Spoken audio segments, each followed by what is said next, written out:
Allez, dernier La acte. barbe jusqu'à là, tu vois. Dernier acte. Euh, alors là, on est sur justement la petite série de vidéos. Ça serait.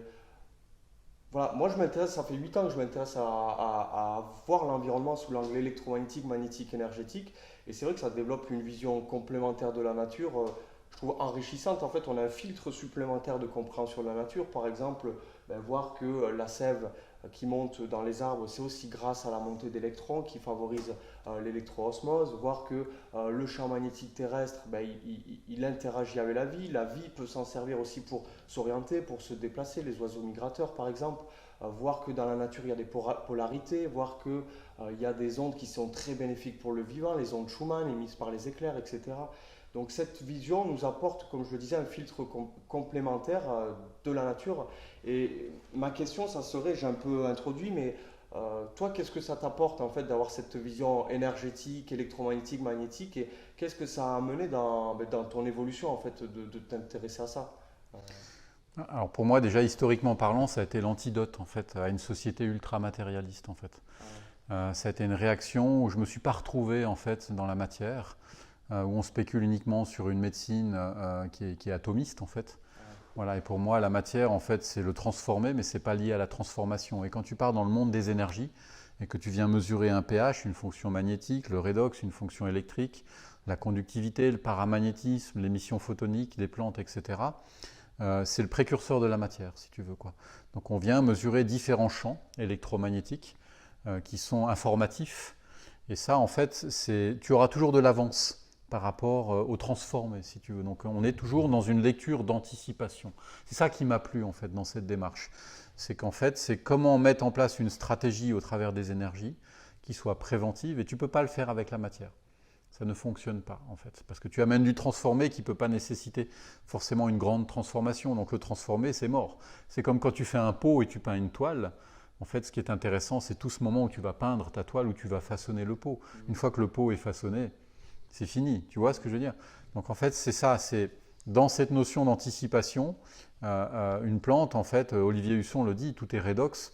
Enfin, pas tout, mais beaucoup de choses sont ouais. électriques. On peut dire Beaucoup, beaucoup de choses avec le pH redox. Ouais, au ouais. travers d'une plante, sa fonction magnétique. Et dans cette lecture d'anticipation, ça nous a permis d'éviter bien des fléaux ou des parasites qui s'installent dans les cultures, parce que les sols et les plantes sont toujours en biorésonance, plus ou moins. Et dans cette lecture électromagnétique, on prend de l'avance et on va dire à l'agricultrice ou à l'agriculteur, mais attendez, là, votre sol, là, il part en live et vous risquez d'avoir tel type de maladie, parce qu'on les a classés au niveau électromagnétique.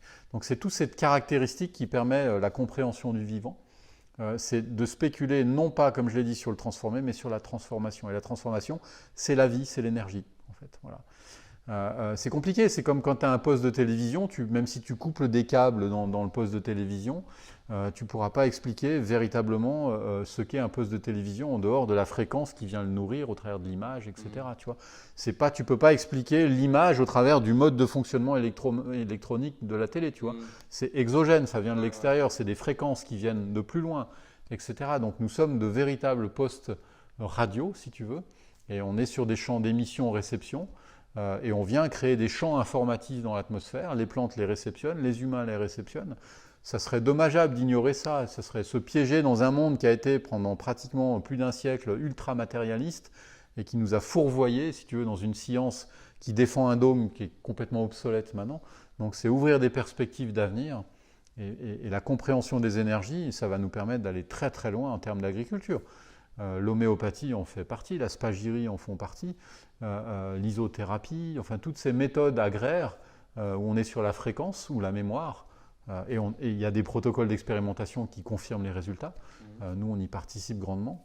Je pense que c'est une agriculture de demain et qui nous permettent aussi d'aller beaucoup plus loin dans la compréhension de l'être aussi. C'est-à-dire qu'en parallèle, quand tu expérimentes des mesures électromagnétiques sur une plante ou un sol, mais ça te grandit à un niveau, j'ai pas de mots par rapport Mhm. à ça. Voilà. Mhm.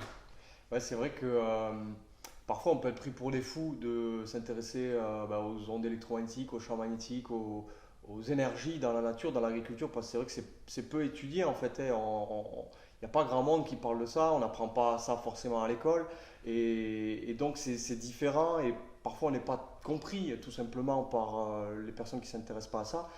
Mais quand on s'y intéresse, on voit bien, ben, par exemple, que toute matière est énergétique. Et si je zoome au niveau atomique, je vais voir quoi? Je vais voir des protons, des neutrons, des électrons qui gravitent autour. Si je regarde, ben, la nature est énergétique, nous on est énergétique, on émet des photons, on a découvert différentes couches énergétiques, les végétaux aussi.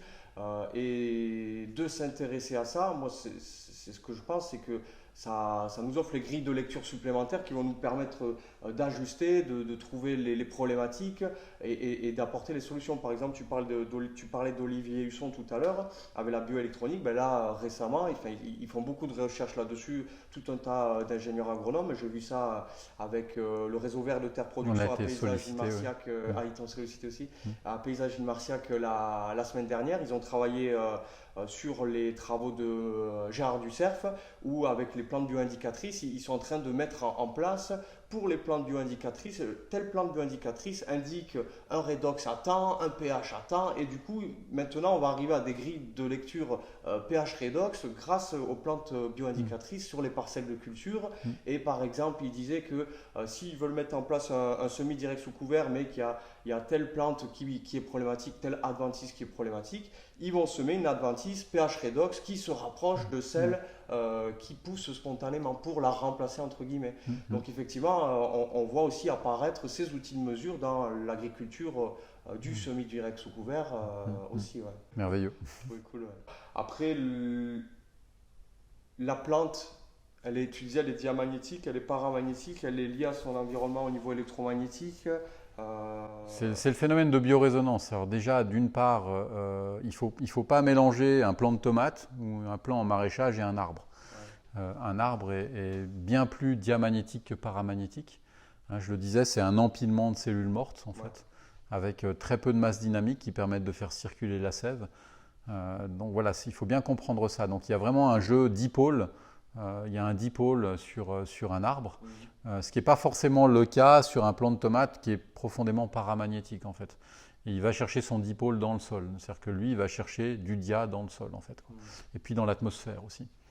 Donc en fait, c'est un jeu d'équilibre pour que la pile fonctionne, sur ce paramètre énergétique, j'entends. Et c'est un petit peu la difficulté quand on est en forêt, puis qu'on dit tiens, je voudrais faire de l'agroforesterie.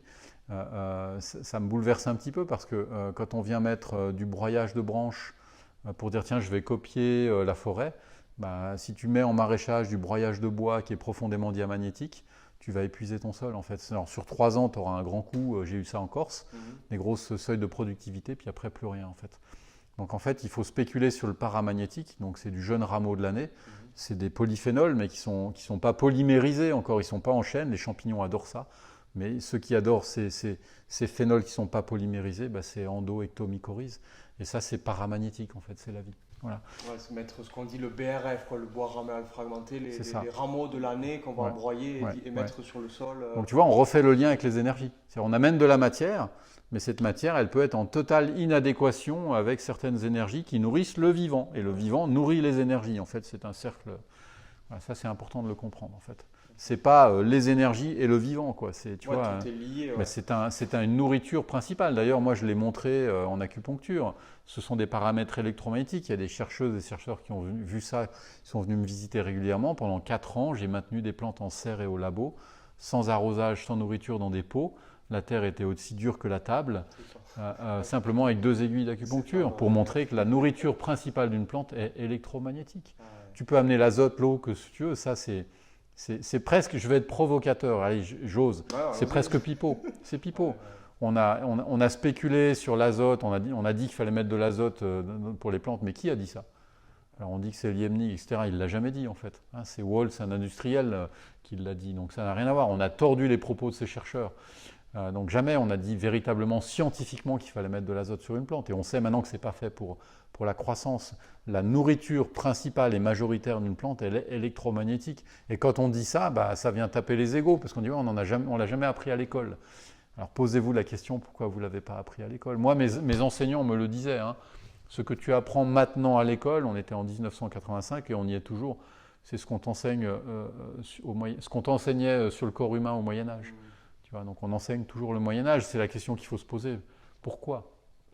Pourquoi? Donc cette nourriture énergétique pour la plante, pour les humains, pour les animaux, c'est la première nourriture en fait. La matière en fait, c'est quand tu prends un médicament, c'est juste une molécule et tu amènes non pas de la transformation, tu amènes du transformé, il ne faut jamais l'oublier. Nous, on doit initier à la transformation, il faut faire travailler le sol, il faut faire travailler la plante. Ce n'est pas du capitalisme, hein, mais c'est juste dire, voilà, travailler en sa juste mesure, voilà, pour que tous ces paramètres énergétiques se déploient et fassent en sorte que la plante soit suffisamment résistante pour se défendre par elle-même. C'est une ineptie d'amener des fongicides ou des insecticides comme on peut le faire en toutes circonstances, même en agriculture biologique. Normalement, on devrait calmer le jeu en comprenant tout ça. Ah ouais, oui, c'est sûr. Après, ça demande de se pencher sur le sujet. En fait, ça prend du temps de comprendre déjà qu'est-ce que c'est une onde électromagnétique, qu'est-ce que c'est une onde vibratoire, qu'est-ce que c'est le champ magnétique terrestre, qu'est-ce que c'est les protons, les électrons, comment ça fonctionne dans la nature, comment on utilise les appareils de bioélectronique. Tout ça, c'est un cheminement en fait. Ça se fait pas en claquant des doigts, ça prend du temps. Moi, je vois, ça fait 8 ans, je cherche là-dedans et j'ai l'impression que je connais rien là-dedans parce que. Alors, bienvenue au club. À chaque fois que j'ouvre une porte, il y en a 3 derrière, c'est illimité.